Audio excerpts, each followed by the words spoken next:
На граѓаните не им требаат блокади, им требаат автопатишта, коридори и реформи. Вака денеска премиерот Димитар Ковачевски ја искоментира блокадата со амандмани во собранието за изградба на коридорите од Левица и ВМРО ДПМН и употребата на европското знаменце. Има неоснована блокада од страна на Левица и нормално поддржана од ВМРО ДПМН со цел коридорот 8 и коридорот 10D да не се градат, исто како што ги блокираат и сите други закони кои што се однесуваат на реформи во државата и на европскиот пат на државата и станување на полноправна членка на Европската унија.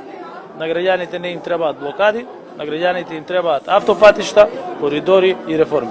Во однос на уставните измени и изјавата на бугарскиот претседател Румен Радев дека Македонија одолжува во вметнување на наследниците на Делчев во македонскиот устав, Ковачевски врати. Она на што ние работиме во моментов, бидејќи е формирана работна група, откако работната група е формирана, откако работната група ќе ги направи амандманите, значи дека наследниците на Гоце Делчев ќе ги вметнат со народниците и наследниците на Радев во македонскиот устав.